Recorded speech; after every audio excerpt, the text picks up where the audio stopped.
Assalamualaikum warahmatullahi wabarakatuh. Kita mula majlis ilmu kita dengan bacaan umul kitab Al-Fatihah. A'udzubillahi minasyaitonirrajim. Bismillahirrahmanirrahim. Alhamdulillahirabbil alamin. Arrahmanirrahim. Maliki yaumiddin. Iyyaka na'budu wa iyyaka nasta'in. Ihdinas siratal mustaqim, siratal ladzina an'amta 'alaihim ghairil maghdubi 'alaihim waladdallin. Amin. A'udzubillahi minasyaitonirrajim. Bismillahirrahmanirrahim. Alhamdulillahirabbil alamin. Wassalatu wassalamu ala asyrafil anbiya'i wal mursalin wa ala alihi wa sahbihi ajma'in.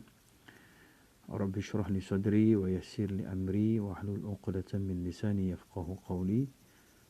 Sir wala tu'asir wa tammim bil khair wala hawla wala quwwata illa billahil aliyyil azim. Firman Allah Subhanahu wa taala dalam surah Abasa, insyaallah daripada ayat 11 sehingga ayat 17. A'udzubillahi minasyaitonir rajim. Bismillahirrahmanirrahim. Kalla in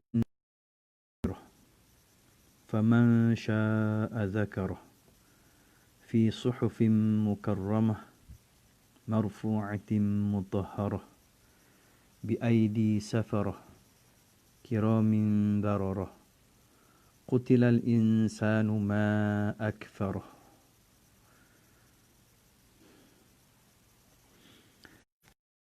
Begitu. Sesungguhnya ajaran-ajaran Allah itu suatu peringatan. Maka barang siapa yang mahukannya, itu pengajaran dan peringatan itu, dapatlah ia mengambil akan peringatan itu. Di dalam kitab-kitab yang dimuliakan, yakni di sisi Allah, tinggikan dan disucikan. Di tangan para utusan, yakni malaikat, yang mulia dan berbakti. Kelah manusia yang ingkar, alangkah kufurnya dia. Sadaqallahul azim. Para jemaah, khususnya daripada kalangan jemaah surah Al-Amin, muslimin muslimat yang dirahmati oleh Allah sekalian. Pertamanya kita bersyukur kehadrat Allah Subhanahu Wa Taala. Kita dapat bertemu lagi setelah agak lama tidak bertemu dalam majlis ilmu yang biasa diadakan pada jadual kita, iaitu kuliah tafsir juzuk ammah. Setelah berkuat kuasanya kawalan pergerakan tempoh hari bermula daripada bulan Mac, maka pada bulan Julai ini kita dapat bertemu semula. Dan kuliah kita yang terakhir pada awal Mac tempoh hari, kita sempat membahaskan mukadimah surah Abasa ini, khususnya pada ayat 1 sehingga beberapa ayat yang terdapat dalam mukadimah ini. Cuma 10 ayat pertama dalam surah Abasa ini merupakan mukadimah pertama dan paling awal yang Allah Subhanahu Wa Taala kelompokkan dalam surah Abasa ini. Maka pada sambungan kuliah kita pada kali ini, insya-Allah kita terus mula pada ayat 11. Walaupun ada sedikit berbaki daripada 10 ayat pertama itu, tapi kita insya-Allah kali ini terus memasuki ataupun memulakan sambungan kuliah tafsir ini pada ayat yang ke-11 surah Abasa.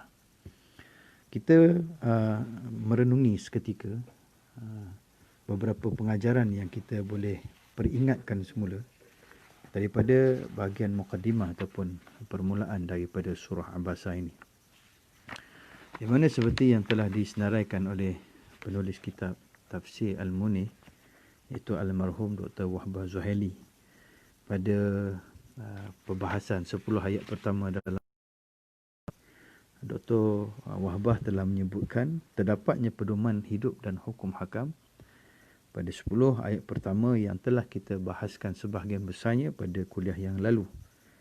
Antaranya ialah menekankan bahawasanya teguran yang terdapat pada awal surah ini adalah kepada sallallahu alaihi wasallam yang telah Allah Subhanahu wa taala kemukakan setelah Nabi SAW berpaling daripada Abdullah bin Maktum, supaya Nabi SAW khususnya dan kita umumnya tidak mengguris perasaan orang miskin ataupun orang yang dikategorikan sebagai golongan yang rendah ataupun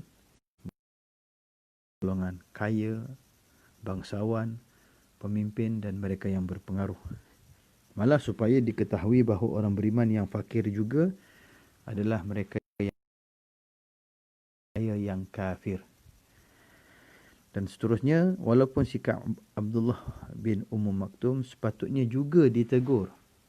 Kerana secara logiknya, ketika Nabi SAW berada dalam majlis rasmi, berdampingan dan berada di sisi pemimpin besar negara, untuk Rasulullah SAW menyampaikan risalah dakwah baginda. Dan sudah tentu bukan senang kesempatan tersebut dapat diadakan.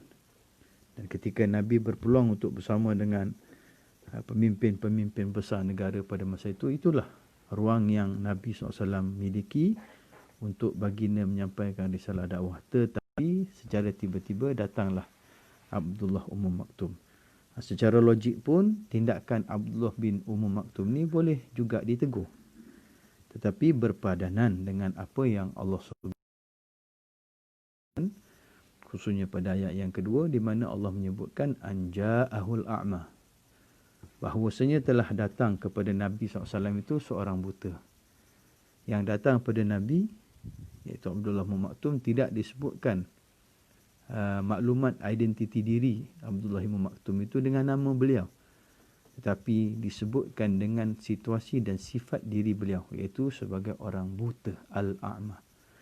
Jadi seorang buta yang datang mendampingi Rasulullah sudah tentulah mempunyai maklumat yang berkurangan. Boleh jadi Abdullah Maktum tak tahu siapa yang bersama dan berada di sisi Rasulullah sesuai dengan situasi butanya itu. Tapi Rasulullah SAW berpaling dan juga menyebabkan kemudian Rasulullah SAW telah ditegur. Dan walaupun sikap Abdullah Maktum ini sepatutnya ditegur kerana berkeras supaya Rasulullah menyahut panggilan dan mengajar beliau, kerana ia adalah sikap yang tidak beradab dan keras, namun begitu Allah memberikan teguran kepada Rasulullah SAW kerana sepatutnya Rasulullah mengutamakan yang lebih utama ke atas perkara yang kurang utama. Yang kurang utama itu ialah pemimpin musyrikin. Dan pada masa itu datangnya Abdullah Maktum yang sudah Islam, yang sangat berhajatkan peringatan dan didikan daripada Rasulullah.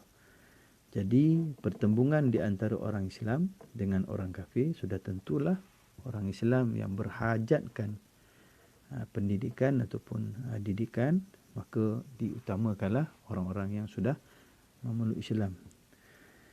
Dan Ibnu Maktum juga perlukan teguran kerana beliau telah pun Islam dan mempelajari ajaran-ajaran Islam yang diperlukan. Sedangkan orang kafir masih belum menganut Islam lagi, dan apabila mereka memeluk Islam menyebabkan ramai lagi anggota masyarakat yang akan turut sama menganut Islam.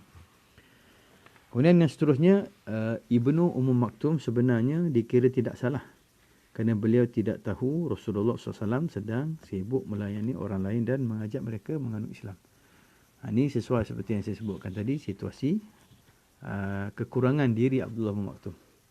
Orang yang mempunyai kekurangan ataupun kita panggil kurang upaya penglihatan.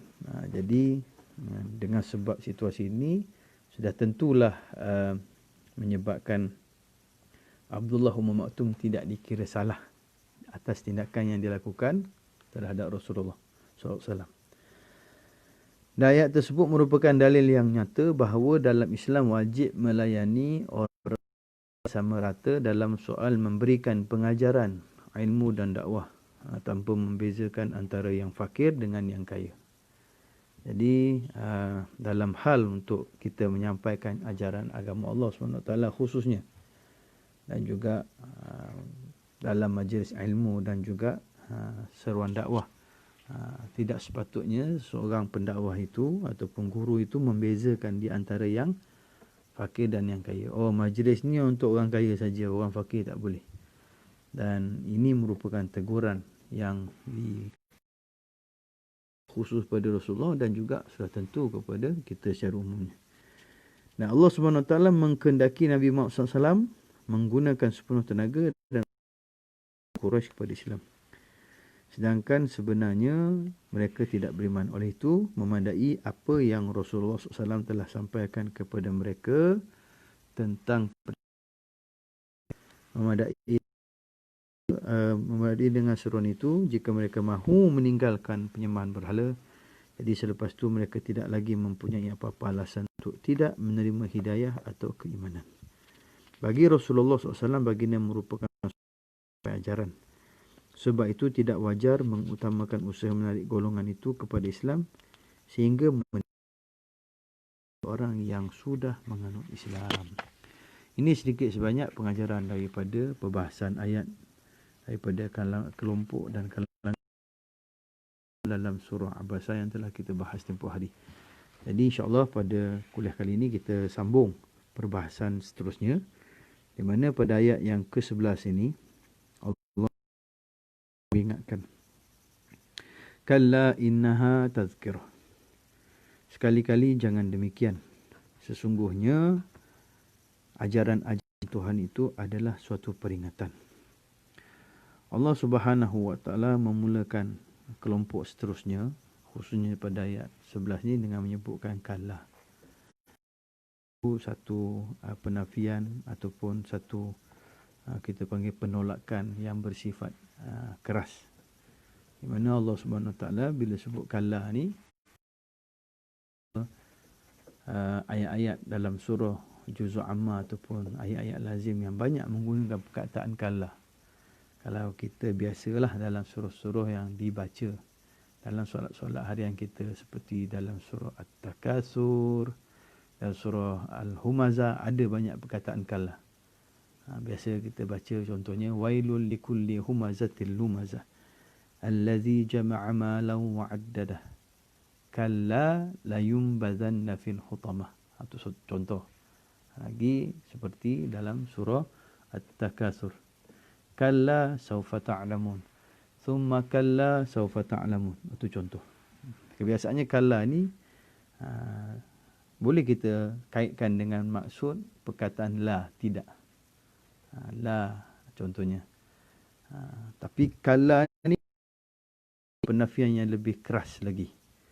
Khususnya kepada kesalahan ataupun salah laku yang wujud pada ayat-ayat terdahulu. Ini trend pada surah-surah yang biasa kita temui, yang terdapat penggunaan perkataan kalla. Cuma dalam ayat ni ada beberapa pentafsiran yang berkaitan dengan perkataan kalla yang terdapat khususnya pada ayat 11 ini. Antaranya ialah, pertama, memperingatkan supaya jangan melakukan seperti yang dilakukan oleh Rasulullah SAW kepada Ibnu Maktum, iaitu berpaling dari golongan fakir dan melebihkan mereka yang kaya dan berkedudukan. Terutama kelompok yang sombong pula, adalah berpengaruh, berkedudukan, kaya, apalagi golongan tertinggi pula. Itu pemimpin-pemimpin musyrikin Makkah yang bersama dengan Nabi SAW yang telah disebutkan mereka itu nama-namanya, semua terkenal sebagai kelompok yang merupakan menentang Rasulullah dan sangat kita panggil degil untuk menerima seruan apa yang telah diserukan dan didakwahkan oleh Rasulullah SAW. Tiba-tiba dalam situasi ini Rasulullah memberikan keutamaan pada mereka berbanding Abdullah bin Maktum. Dan yang kedua, mungkin Allah SWT sedang menempel kerana ia adalah sambungan kepada ayat-ayat sebelum ini sebagai teguran berat kepada mereka yang rasa mereka sudah cukup. Maksudnya Nabi SAW tidak ada masa hendak layan mereka lagi. Lagi elok kalau Nabi SAW layan orang yang ikhlas, hendak belajar seperti Abdullah bin Maktum. Dan yang ketiga ataupun lafaz kalla itu sebagai penekanan kepada apa yang hendak disebutkan selepasnya Allah SWT hendak tekankan yang sesungguhnya Al-Quran ini adalah peringatan yang amat besar. Maka jangan tidak diberikan langsung perhatian terhadap peringatan yang telah disampaikan melalui Al-Quran itu. Dan yang terakhir, jangan begitu sasaran mad'u ataupun mereka yang diserukan oleh Al-Quran itu terbuka untuk semua orang. Tidak boleh dibahagi-bahagi ataupun tidak boleh dibeza-bezakan. Di sini Allah Subhanahu Wa Taala memperingatkan selain daripada apa yang telah dinyatakan dalam 10 ayat terakhir itu, seperti ayat-ayat dan surah-surah yang lain di mana sifat yang terkandung dan terdapat dalam ayat Al-Quran itu merupakan peringatan yang cukup penting yang ingin disampaikan oleh Allah Subhanahu Wa Taala kepada sekalian manusia. Dan Allah menyebutkan innaha tazkirah. Innaha ini balik kepada seluruh ayat-ayat yang telah Allah Subhanahu Wa Taala turunkan yang padanya terdapat tazkirah, iaitu sesuatu yang memperingatkan, yang mengembalikan ingatan, di mana bagi konteks orang Arab khususnya, sebenarnya apa yang diperingatkan oleh Nabi SAW dalam setiap seruan yang disampaikan oleh baginda adalah merupakan peringatan yang juga pernah disampaikan oleh Rasul dan para pemberi peringatan dari kalangan dan kelompok orang-orang yang terdahulu. Bagi konteks orang Arab, peringatan yang disampaikan oleh Rasulullah bukanlah peringatan yang baru dan peringatan yang asing. Dia sebenarnya adalah peringatan yang sudah diketahui oleh masyarakat, terutamanya di kalangan orang Arab. Bukan mereka tak tahu berkenaan dengan seruan yang disampaikan oleh Rasulullah ni. Juga sebenarnya merupakan seruan yang pernah disampaikan oleh datuk nenek moyang mereka dulu, khususnya Nabi Ibrahim dan Nabi Ismail yang dahulu pernah membina ataupun membangunkan kota suci Makkah, dan seiring dengan itu membina agama dan juga kefahaman agama terhadap penduduk di sekitarnya. Yang kemudian tugasan memberikan peringatan itu disampaikan turun-temurun, walaupun setelah zaman Nabi SAW, usaha memberikan peringatan itu semakin tidak dilaksanakan sekerap dan sekuat generasi terawal dahulu. Tapi berdasarkan kepada apa yang terdapat dalam kitab sirah, sebelum Rasulullah aktif menggerakkan kerja dakwah dan seruan baginda dalam kelompok masyarakat, terdapatnya kelompok-kelompok yang masih lagi kekal mempertahankan apa yang sebelum ini pernah diajarkan oleh Nabi terdahulu. Dan mereka ini masih lagi memperingatkan masyarakatnya, walaupun peringatan itu tidaklah disebutkan sebagai peringatan yang masyhur. Oleh kerana itu kita perasan dalam masyarakat Arab ni, walaupun terdapatnya kita panggil budaya jahiliah, seperti melakukan maksiat dengan sewenang-wenangnya dan tidak ada tegahan dan larangan yang dikuatkuasakan oleh pemimpin, seperti bebas meminum arak, melakukan maksiat dan zina, berjudi dan membunuh anak perempuan dan macam-macam lagi seperti menyembah berhala. Tetapi mereka ada di kalangan mereka ini yang masih lagi mempertahankan apa yang pernah diajarkan oleh Rasul-Rasul terdahulu, seperti tidak melakukan maksiat tadi ataupun melakukan perkara-perkara yang melanggari batas syarak, tidak berzina, tidak minum arak. Kelompok-kelompok ni masih ada dalam masyarakat, seperti Sayyidatina Khadijah, wanita kaya sangat terkenal dan masyhur dalam masyarakat Arab. Kekayaan yang dimiliki oleh Sayyidatina Khadijah sebenarnya sudah cukup untuk menggalakkan beliau untuk bebas melakukan apa saja. Tetapi terkenal Khadijah sebagai wanita yang memelihara akhlak dan juga kesucian diri serta maruah beliau. Walaupun kaya, tetapi kekayaan tidak menjadikan lesen kepadanya untuk melakukan perkara yang melanggar batas syarak dan juga agama. Dan dalam masa yang sama sangat cemerlang dalam menjaga maruah dan juga akhlak diri. Kemudian Saidina Abu Bakar, Saidina Osman dan juga berbagai-bagai tokoh lagi lah yang walaupun masa itu seruan risalah Islam belum lagi disampaikan oleh Rasulullah, tapi mereka masih lagi memelihara Islam. Kerana saki-baki ajaran agama yang masih lagi wujud dalam diri mereka dan dalam masyarakat orang Arab. Cuma pada mereka yang degil, mereka ini meninggalkan ajaran-ajaran yang masih lagi berbaki ini dan melaksanakan, kita panggil, aktiviti-aktiviti maksiat yang masa itu sangat aktif dilakukan dalam masyarakat. Jadi apabila Nabi SAW membacakan seruan dakwah itu ataupun peringatan itu, sebenarnya ia merupakan peringatan yang dibugarkan semula oleh Rasulullah dalam masyarakat. Oleh kerana itu Allah Subhanahu Wa Taala menyebutkan seperti mana yang disebut dalam suratul A'raf. Dalam suratul A'raf, surah yang ke-7 ayat 172.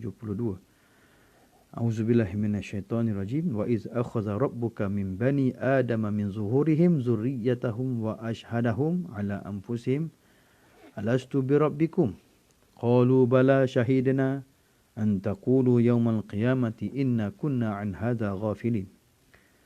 Dan ingatlah ketika Tuhanmu mengeluarkan keturunan anak-anak Adam dari sulbi mereka dan Allah mengambil kesaksian terhadap jiwa mereka, yakni seraya berfirman, bukankah daku ini Tuhanmu? Lalu mereka menjawab, betul, dikau, yakni Allah merupakan Tuhan kami. Kami menjadi saksi, yakni kami lakukan yang demikian itu agar di hari kiamat kamu tidak mengatakan, sesungguhnya kami Bani Adam orang-orang yang lengah terhadap ini, yakni keesaan Tuhan. Maknanya dalam diri kita sebenarnya sudah ada fitrah untuk mendapat peringatan. Kerana kita sudah kenal akan Allah Subhanahu Wa Taala dari sebelum kita dikeluarkan di dunia ni lagi. Akan tetapi kita sudah lupa tentangnya. Kerana itulah adanya agama-agama yang lain daripada Islam. Sedangkan Islam adalah agama fitrah dan pernah diperingatkan kepada kita sejak sebelum dilahirkan di dunia ini lagi.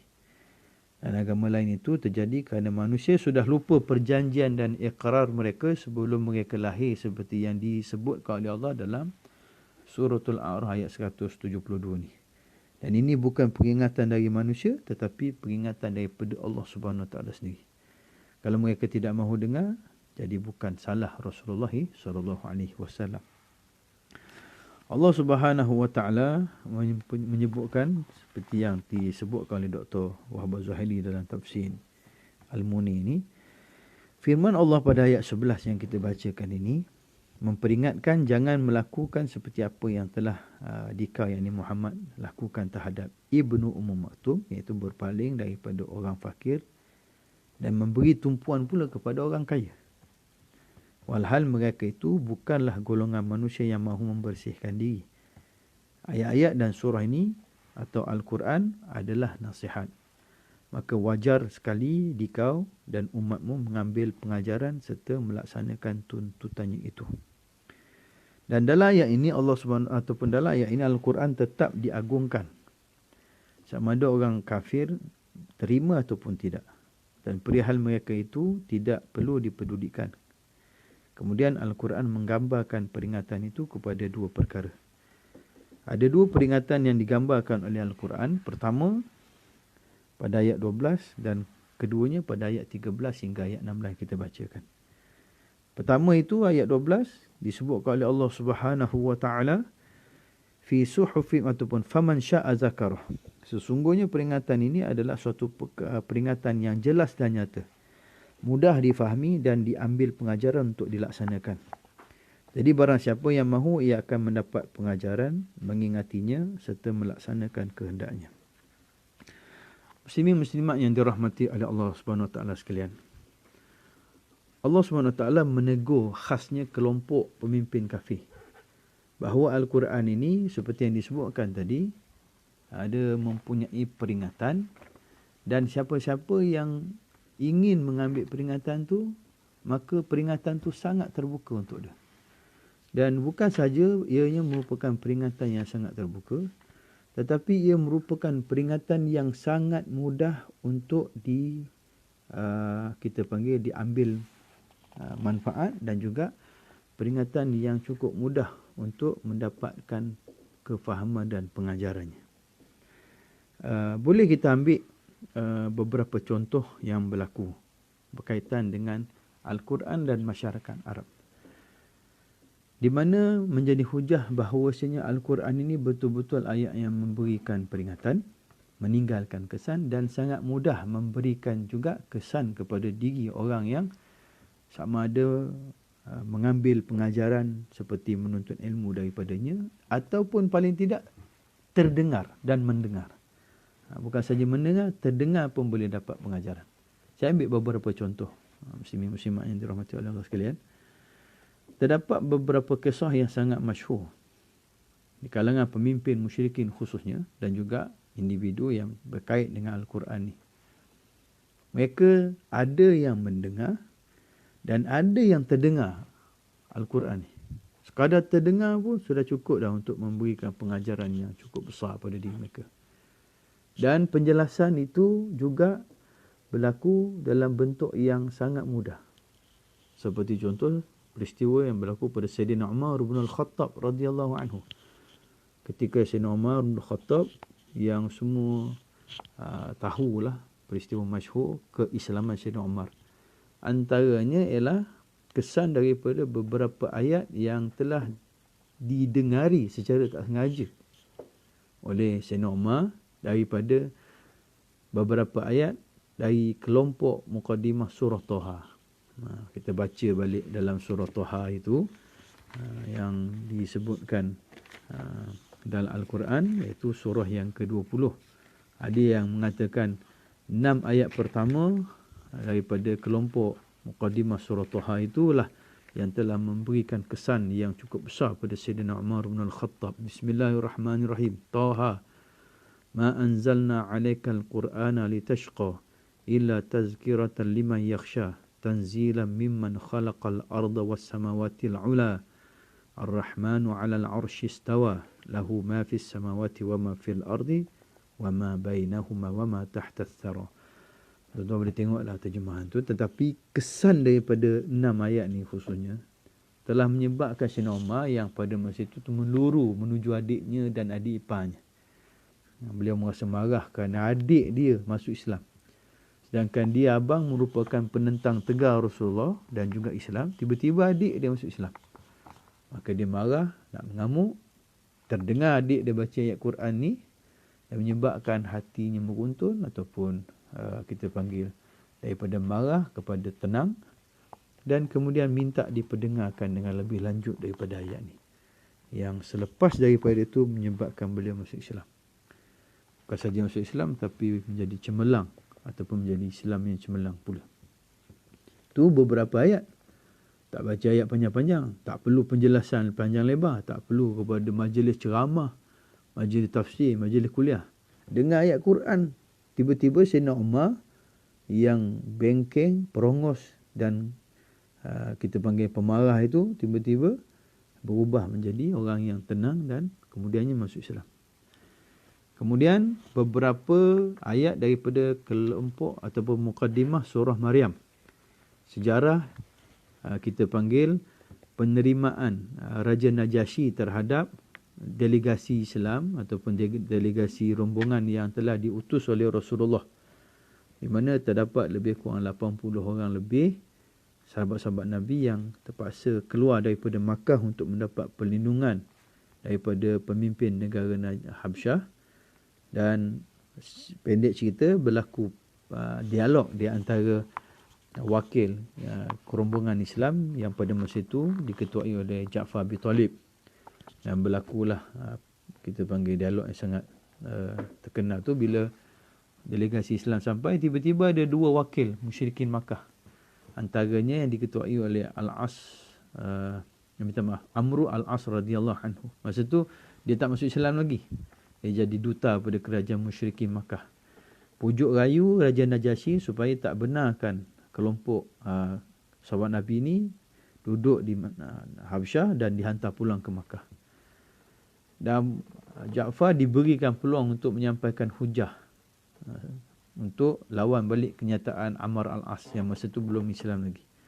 Jadi Ja'far cakap, kami dekat Makkah ni dulu makan bangkai, bergaduh, yang lemah yang kuat menindas yang lemah, macam-macam perkara jahiliah yang kami lakukan, sehingga seorang Rasul yang memperkenalkan dirinya sebagai Rasul, dan kami kenal dia siapa daripada kelompok keluarga kami, telah mengajar kami berkenaan dengan agama. Jangan makan bangkai dan sebagainya lah. Dan mengajar benda yang baik lah. Jadi bila kami mengamalkan perkara yang baik, tiba-tiba dua orang ini, iaitu Ammar al-As dan kawannya lah yang ditunjukkan oleh Ja'far, telah menyakiti kami, yang menyebabkan kami keluar daripada Makkah untuk mendapatkan perlindungan daripada negara tuanku. Jadi bila Ja'far sebut tentang Nabi, maka tertariklah Raja Najasyi, kerana Raja Najasyi merupakan ahlu kitab. Bagi setiap Rasul dan Nabi, bukti seorang Rasul dan Nabi adalah kitab ataupun wahyu yang dibekalkan oleh Allah SWT. Jadi Raja Najasyi minta supaya dibacakan wahyu tu. Maka kebijaksanaan Ja'far memilih muqaddimah ataupun daripada surah Maryam. Surah Maryam ni ialah ibu kepada Nabi Isa. Bukan ibu kepada Nabi SAW. Dalam Quran yang terkenal, Quran yang diutuskan oleh Allah untuk Nabi SAW, tak ada pun surah Aminah, bonda kepada Rasulullah. Tapi yang ada adalah bonda kepada Nabi Isa. Secara logiknya zaman sekarang ni, Nabi Isa ataupun fahaman orang Kristian, tu Nabi mereka lah. Kita Nabi orang Islam contohnya. Rival lah di antara Nabi Muhammad dengan Nabi Isa tu logik sajalah ya. Rival lah. Tapi Nabi SAW yang mungkin dari sudut logik tadi, yang dianggap bersaing dengan Nabi Isa, meletakkan kemuliaan seperti meletakkan kemuliaan pada kita panggil memilih nama Nabi, nama bonda Nabi Isa ni, letak nama surah. Tak letak nama Nabi, nama bonda Nabi SAW Aminah sebagai nama surah. Tak letak. Tapi itu makna kemuliaan Al-Quran jugalah. Kemudian baca surah tu yang mengandungi cerita berkenaan dengan kisah Nabi Isa. Padahal orang Arab ataupun khususnya Nabi SAW tidak mempunyai maklumat yang sangat banyak berkenaan dengan Nabi Isa. Orang ahlul kitab tak apalah. Tapi macam mana Nabi boleh ada maklumat tu? Dan juga bila dibacakan beberapa ayat daripada muqaddimah surah Maryam tu, tiba-tiba mengalir air mata yang begitu berjujuran sehingga membasahi janggut. Cerita dia panjang lah, tapi beberapa ayat yang dibacakan oleh Ja'far bin Talib kepada Raja Najasyi ini menyebabkan Najasyi menangis, kemudian mengiktiraf apa yang telah diberitakan oleh Ja'far tadi, sekaligus menyatakan sokongan beliau terhadap Nabi SAW. Padahal tak jumpa Nabi pun, tak mendapat syarahan pun daripada apa yang disampaikan oleh Ja'far tadi secara terperinci. Tapi berdasarkan beberapa ayat ni sudah cukup dan memadai untuk Raja Najasyi memahami dan seterusnya menyatakan keislamannya. Dan banyak lagi contohlah yang berlaku. Kemudian dalam cerita Utbah bin Rabi'ah ketika datang memujuk Rasulullah, mula pujuk Rasulullah untuk tinggalkan ajaran Islam sebagainya, dengan menawarkan tawaran yang luar biasa, kekayaan, jawatan tertinggi. Nabi tak jawab pun tawaran tersebut, tetapi membalas tawaran tersebut dengan bacaan beberapa ayat dalam muqaddimah surah Fussilat. Dan lepas baca surah Fussilat ni, tiba-tiba berubah pendirian Utbah bin Rabi'ah. Kemudian balik daripada rumah Rasulullah dan memujuk pula pemimpin musyrikin supaya jangan mengganggu Rasulullah. Kesan daripada beberapa muqaddimah surah Fussilat tadi telah menyebabkan berubah pendirian Utbah bin Rabi'ah. Walaupun perubahan pendirian itu berlaku seketika. Kerana selepas daripada itu, Utbah pun tetap kekal dengan kekafiran beliau. Tapi sekurang-kurangnya ada kesan yang tinggal dalam diri dia. Dan yang paling rare dan legend lah, ini pada pandangan saya lah, bagaimana Nabi SAW dalam sejarah, ketika Nabi balik daripada Taif, semua orang tahulah peristiwa dakwah yang diusahakan oleh Rasulullah di Taif, apa yang berlaku pada Nabi. Baliknya Rasulullah pada Taif tu, Nabi seperti biasalah waktu malam solat malam di jalanan, di dalam perjalanan balik Nabi. Di jalanan malam tu Nabi solat malam. Dan setiap solat malam yang Nabi SAW laksanakan sudah tentulah diisi dengan bacaan Al-Quran dalam solat sunat malam Nabi Rasulullah SAW. Ketika Rasulullah solat malam tersebut terkenal disebut dalam surah Al-Ahqaf surah 46 ayat 29. Bismillahirrahmanirrahim. Wa isarafna ilaika nafaran minal jinni yastami'una al-Qur'an falamma hadaruhu qalu ansitu falamma qudiya wallaw ila qaumihim munzirin. Ayat dia panjang lagi tapi saya ambil yang sikit ni. Di mana ingatlah ketika kami hadapkan kepadamu yakni Muhammad satu rombongan di kalangan jin yang telah mendengar bacaan Al-Quran. Lalu jin berkata, diamlah kamu. Iaitu berkata jin di kalangan kawan-kawannya, diam semua. Ini untuk mendengar bacaan itu. Maka ketika telah selesai, mereka kembali kepada kaumnya untuk memberi peringatan. Sekelompok jin melintasi Rasulullah yang sedang solat dan membaca Quran dalam solat baginda. Terdengar bacaan, berhenti, dan ketika mereka berhenti, yastami'una al-Quran. Mereka menekuni bacaan Quran yang dibacakan oleh Nabi SAW tadi. Dan mereka dengar, setelah mereka selesai dengar, walau ila qaumihim. Mereka pun balik ke kelompok dan kaum mereka, munzirin. Mereka mengambil manfaat apa yang terdapat dalam bacaan Quran Nabi SAW tadi, ajarannya, nasihatnya, peringatannya, disampaikan pula kepada kaum mereka. Dan ini disebutkan bagaimana jin secara tak sengaja tadi melintasi Nabi, melalui kawasan Nabi, terdengar bacaan Quran, berhenti, dengar, balik, bawa ajaran tadi ke tempat mereka. Jadi ini tanda bagaimana Al-Quran itu mudah sebenarnya untuk diterima kesan ajaran dan juga peringatan yang terdapat di dalamnya. Jadi tidak menjadi ataupun kita panggil tidak ada alasan lagi lah kepada pemimpin-pemimpin musyrikin yang sangat banyak diperingatkan dalam Al-Quran ini telah banyak menolak, mengkufuri apa yang telah disampaikan oleh Rasulullah, apa yang telah diserukan oleh Rasulullah sallallahu alaihi wasallam. Kita tidak mempunyai tempoh masa yang panjang. Kuliah ni hanya lebih kurang setengah jam saja, tak apalah. Untuk setakat ini insya-Allah kita bahas ini saja. Nanti kita akan sambung semula apa yang terdapat pula daripada kesan, daripada sambungan daripada ayat ni. Secara ringkasnya sebelum kita menangguhkan kuliah ni, Allah Subhanahu Wa Taala menyebutkan tadi tentang kehebatan Quran, kelebihan Al-Quran yang mempunyai peringatan yang cukup mudah untuk disampaikan. Kemudian selain daripada itu, ianya digambarkan sebagai kitab yang mempunyai kemuliaannya. Kemuliaan itu panjanglah untuk kita bahas secara ringkas. Saya bahaskan, tapi secara ringkasnya antara kemuliaan Al-Quran ni, ia tidak mampu diubah. Sampai sekarang, ia tidak mampu diubah. Macam-macam usaha dilakukan untuk eksploitasi Al-Quran, untuk sabotasi Al-Quran. Tapi sampai sekarang tidak dapat dilakukan. Bahasanya yang hebat dan juga isi kandungannya yang sangat hebat jugalah dari sudut ilmu dan sebagainya. Dan juga mempunyai kedudukan yang dimuliakan sampai sekarang. Dan juga penuh dengan kandungan pengajaran yang sangat bernilai. Contohnya kalau kita boleh tengok orang yang mengambil pengajaran daripada Al-Quran ni, hatta orang jahat sekalipun, bila dia mengambil Al-Quran, dia akan berubah menjadi orang yang sebaik-baiknya. Itu antara contoh kehebatan dan kemuliaan yang terdapat dalam Al-Quran. Nanti kita akan sambung pada kuliah seterusnya tentang kemurkaan Allah Subhanahu Wa Taala yang disebutkan pada ayat 17. Walaupun kita nak bahas ayat 17 ni, tapi bila Allah Subhanahu Wa Taala sebut qutilal insanu ma akfarah, celaka atau binasalah manusia lantaran kekufuran yang amat sangat. Apa yang menyebabkan Allah Subhanahu Wa Taala menuturkan kata-kata celaan dan kemurkaan ini?